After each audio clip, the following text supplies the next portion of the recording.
Welcome back to Room 57. Today, we open a case file that sends chills down the spine, not because of how bloody it was, but because of how calculated it seemed. A woman admired in her community, a husband murdered in cold blood, and a trail of evidence so subtle it nearly slipped through the cracks. This is the story of Leslie Jenea Chance, a respected school principal, a mother, a wife, and, if prosecutors are to be believed, a cold-blooded killer who orchestrated one of the most quietly chilling crimes in California's recent history. This isn't just a tale of domestic violence. It's a story about perception, how someone so ordinary, even admirable, could plan and execute something so unfathomable. And most terrifying of all, she almost got away with it. A Sunday morning like any other was the morning of Sunday, August 25th, 2013. In Bakersfield, California. The summer heat was already starting to rise. It was quiet in the cul-de-sac, sprinklers clicked rhythmically, birds chirped in the distance, and families eased into the final hours of their weekend routines. Leslie Jenea Chance was awake early. She was always up before the rest of her family.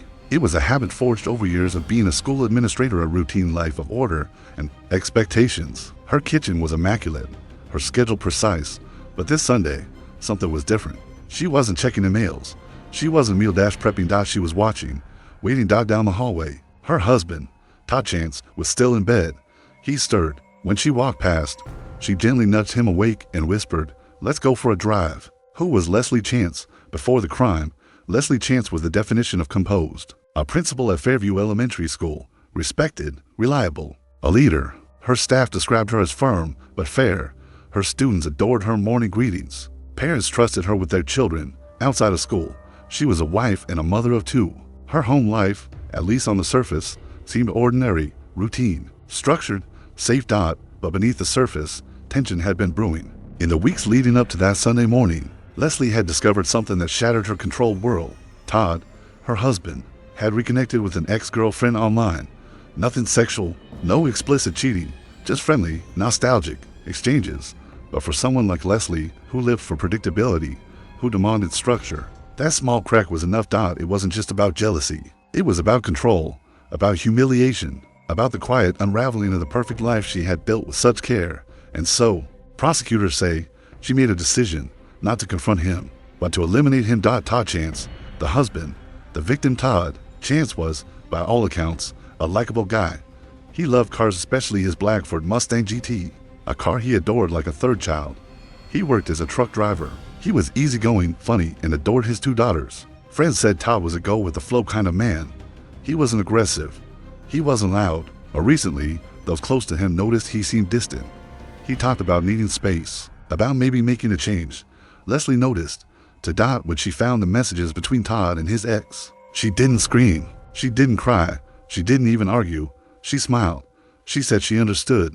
But something inside her snapped. The disappearance teller that Sunday. Todd Chance's body was discovered in a remote almond orchard on the outskirts of Bakersfield. He was slumped beside his Mustang, shot twice in the chest, once through the hand. His wedding ring was missing. His phone was gone. His pockets were empty. But there were no signs of a struggle. No robbery. Nothing stolen from the vehicle. Just death delivered cold and clean. The car had been wiped down. The killer had taken great care to leave no prints, no visible DNA. Whoever did it had planned it well. It wasn't random. It wasn't impulsive. It was precise. Leslie's story. When police arrived at the Chance home to inform Leslie of Todd's death, she appeared calm, surprised, but not hysterical. She told them they had driven together that morning, but he dropped her off at home before heading to a local gun show. She hadn't seen him since. She said she was home all morning, drinking coffee, reading emails. She hadn't noticed anything strange, but investigators weren't convinced. If your husband doesn't return home, if you hear nothing for hours, why wouldn't you call? She hadn't. Surveillance, suspicion, and small mistakes. Over the next several weeks, police began to reconstruct the morning of the crime, and slowly, Leslie's story began to fall apart. Surveillance footage from that morning captured a woman, dressed in dark clothing, walking away from the direction of the murder scene. She wore a hoodie, sunglasses, gloves, and a baseball cap. She was careful. Her face was never fully visible, but her body type, her posture, her gait, all matched Leslie. And then came more footage at a Starbucks, a Walmart, a gas station. The same woman, now in different clothing, behaving oddly calm, using a payphone, calling for a taxi. At home, Leslie's computer showed no activity that morning, no emails, no logins. Her phone had been turned off for 3 hours, the exact window when the murder occurred. Even more damning, Her DNA was later found on the gearshift of Todd's Mustang. She had told police she hadn't driven the car in years. It wasn't the smoking gun, but it was a whisper, a pattern, a trail of calculated moves that pointed back to one person, Leslie Jenea Chance. A perfect crime. From the outside, the case looked almost unsolvable. No witnesses, no weapon, no confession, but investigators believed they were looking at one of the most quietly premeditated crimes they had ever seen. Leslie didn't lose her temper. She didn't lash out in a moment of passion. She planned. She prepared. She studied how to disappear. She knew cameras would be watching. She used gloves, changed outfits, knew where to dump the evidence, used a public phone, turned off her GPS. She tried to erase every trace, but perfection is impossible. And now, the mask was beginning to slip. Coming up in the next part of this series, we'll walk you through that Sunday morning minute by minute, from the moment Leslie and Todd left their home to the final camera that caught her image. How do you stage a murder when the world is watching? How do you erase a life and expect no one to notice? This is Room 57, and this is just the beginning. Part 2, minute by minute. The timeline of a murder theory are murders that happened in chaos, grams of passion, unplanned violence sparked by rage or fear. But this wasn't one of them. The death of Todd Chance was, according to prosecutors, executed like a military operation, precisely timed, meticulously calculated, and chillingly quiet. In this episode, we break down that morning, Sunday, August 25th, 2013, minute by minute. Because sometimes, the truth isn't in what someone says, it's in the gaps, in the timing, and what doesn't add up. Let's rewind. 6:50 a.m., a quiet start. Sun had just begun to peek over the Central Valley horizon. Leslie Chance was already awake. She moved quietly through the house, careful not to disturb her daughters. Her husband, Todd, was still asleep. She had a plan. According to later testimony, Leslie told Todd they should take a drive, maybe grab some breakfast, stop by the gun show he mentioned earlier that week. It would be a nice Sunday outing. Nothing unusual. Todd, unsuspecting, got dressed. Jeans, a t-shirt, his usual baseball cap. He grabbed the keys to his prized Mustang GT, and the two left the house around 7:30 a.m., 7:30 to 8 a.m. The last rattlesly guided Todd out of their suburban neighborhood, away from the freeway, and toward the farmlands east of Bakersfield. There was no gun show, no breakfast stop. The Mustang drove through miles of almond groves and open fields. Surveillance cameras spotted the car passing near Panama Lane, then disappearing as it turned down an unmonitored dirt road. Investigators believe this is when and where it happened. The car stopped. They got out. Todd, confused, may have asked why they were there. He may not have had time to ask anything at all. A .38 caliber revolver, his own, was likely pulled from Leslie's bag. Todd was shot twice in the chest, one bullet piercing his heart. The third shot, through the hand, suggested a last-second defensive movement, a desperate instinct. He collapsed beside the car. There were no screams, no one nearby to hear, just almond trees, dust, and silence. 8 o'clock to 8:20 a.m., erasing the scent. Leslie didn't panic. She wiped down the inside of the car, gear shift, door handles, steering wheel. She repositioned Todd's body beside the open door. Then, with the gun missing from the scene, either buried, tossed, or destroyed, she began to walk, a solitary figure disappearing into farmland. 8:30 a.m., the first sighting of home security. Camera captured a woman walking alone along Houghton Road. She wore a dark hoodie, sunglasses, a baseball cap, and what appeared to be latex gloves. Her pace was steady, not hurried. Police later enhanced the footage. They couldn't confirm her identity, but her build and height matched Leslie's exactly. She didn't wave at passing cars, didn't look behind her. She was calm, calculated. 8:55 a.m., the disguise of Alvisby this time. Leslie had reached a gas station near Taft Highway. A second camera captured her standing next to a trash bin. She reached into her bag, pulled something out, dropped it in. That bin was later searched by detectives. Inside they found a gray hoodie, a pair of disposable gloves with trace gunshot residue contact. Lens packaging. Lee, who wore glasses every day, had told police she never used contacts, but she had purchased disposable lenses just weeks earlier. Why? Because with no glasses and dark sunglasses on, she looked different on camera. Less recognizable.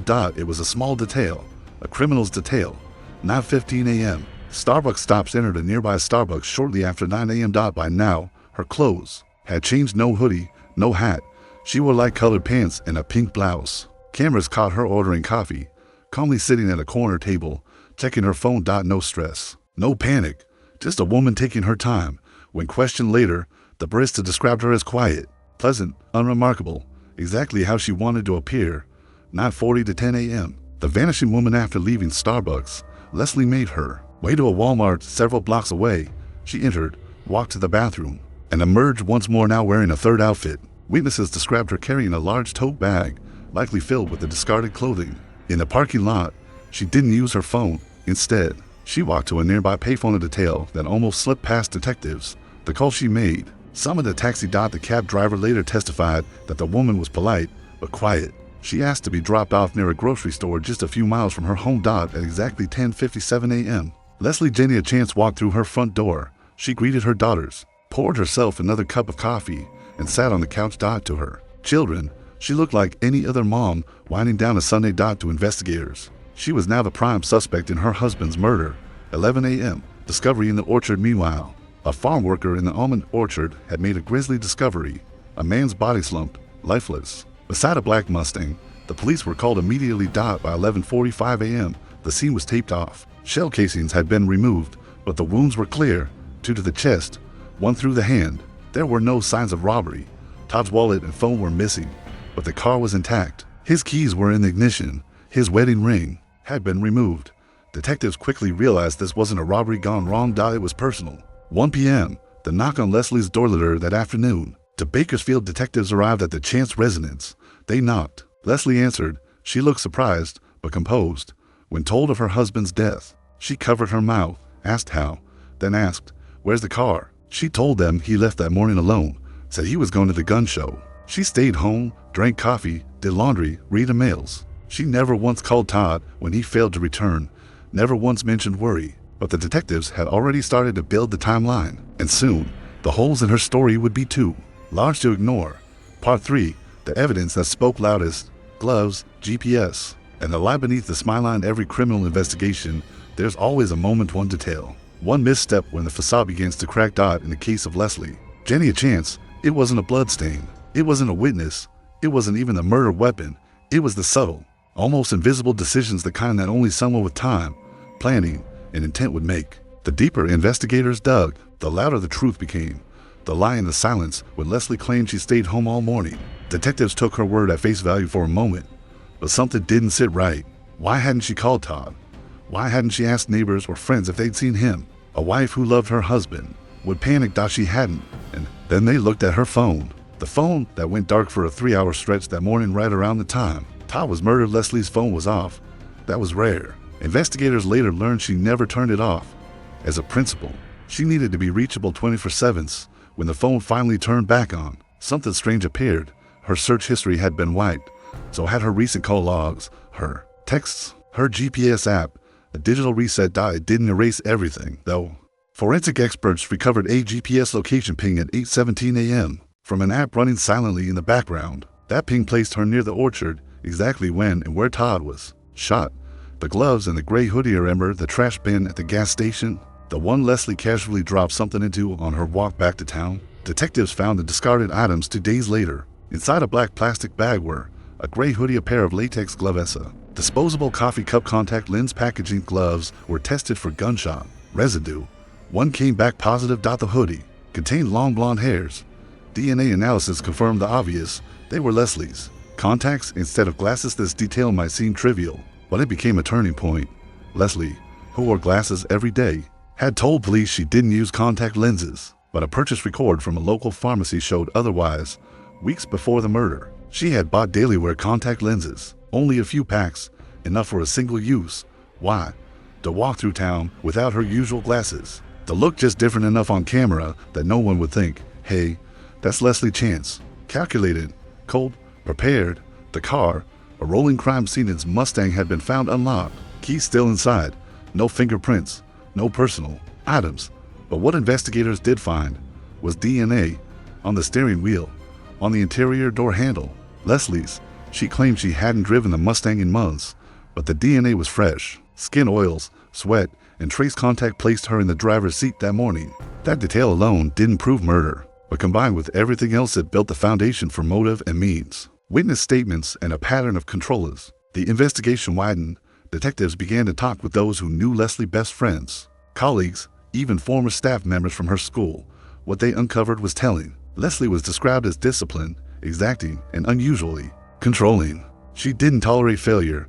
She didn't accept disorder. She was the kind of person who knew where everything in the house belonged. The kind of person who could snap not with shouting, but with silence.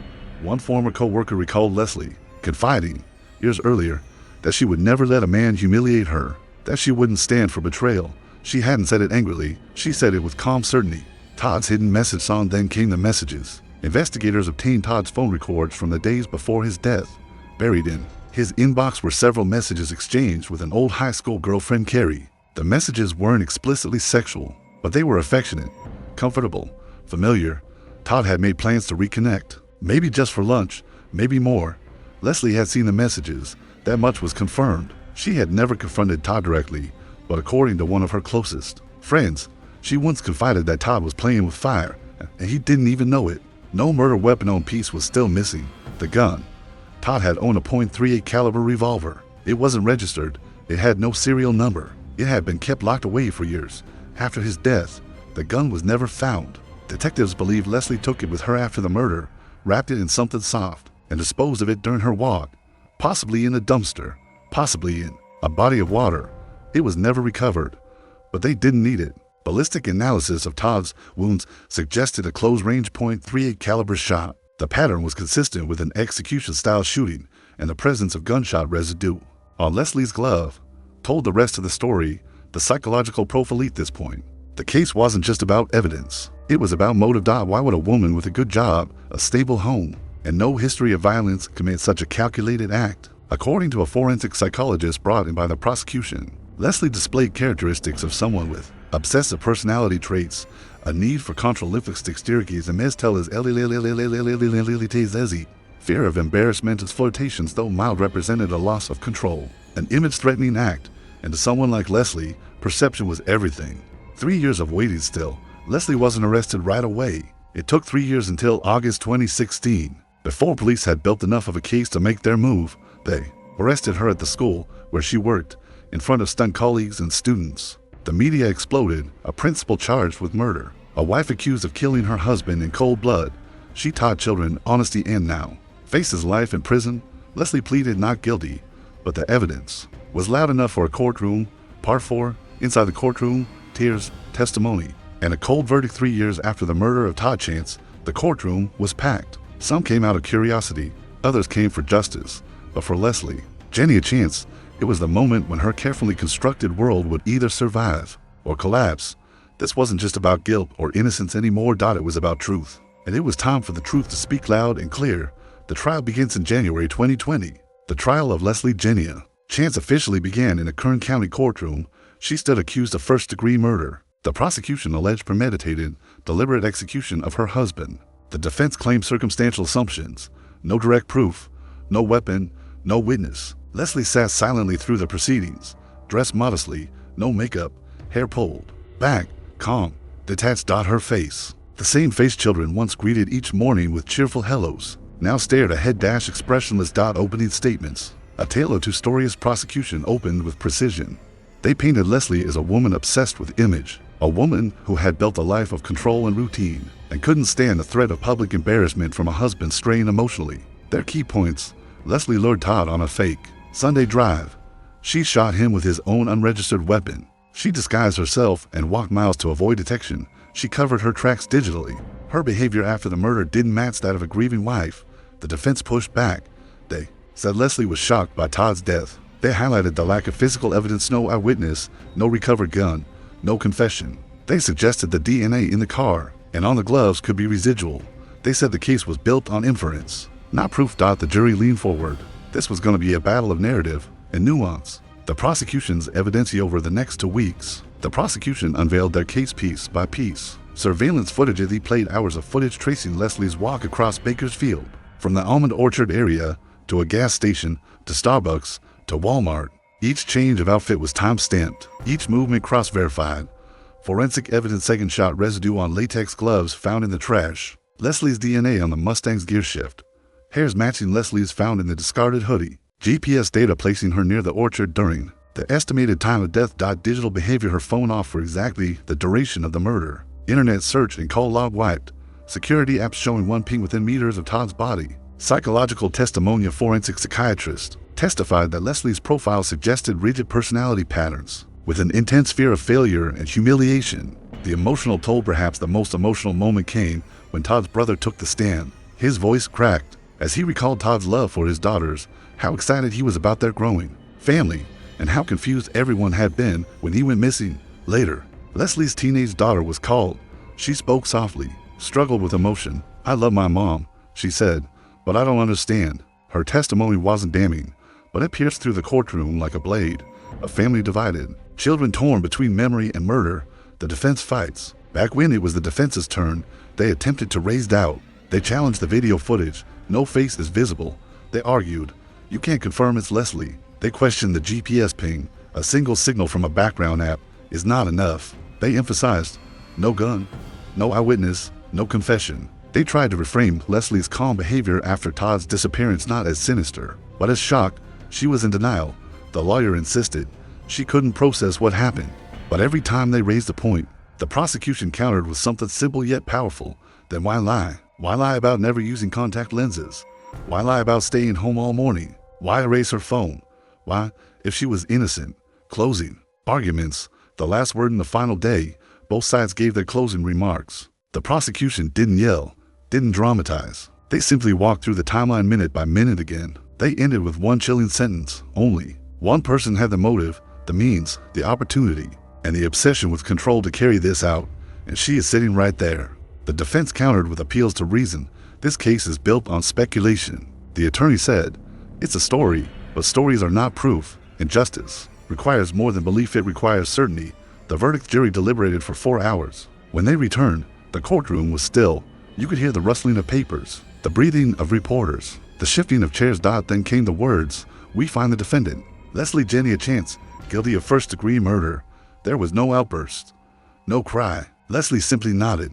Sentencing is sentencing. Todd's family gave impact statements. His mother spoke about losing her son. His brother spoke about raising Todd's daughters in a world where their mother was behind bars. His friends spoke about the laughter he used to bring. Leslie spoke. To dash briefly, she didn't admit guilt. She maintained her innocence. "I love my husband," she said quietly. The judge responded with a sentence of 50 years to life with no possibility of parole. Part 5. Aftermath. Children, community, and the legacy of control. A verdict had been reached. A sentence had been passed. And yet, even with Leslie Jenea Chance behind bars, the questions didn't end. Because justice in the courtroom does not always mean closure in real life. Not for the children left behind. Not for the community that once looked to her for guidance. And certainly not for the man whose life was taken. Todd Chance. This is the aftermath. A story of trauma, transformation, and the lingering echoes of control. Life after the trial, when the final gavel dropped and the cameras turned off. A different reality set in, one without headlines. One lived in quiet homes and broken hearts. For Leslie's two daughters, everything changed. Their mother, once a fixture in their daily lives, was now a convicted murderer. Their father, once their protector, was gone forever. The two people they loved most had become two sides of the same nightmare.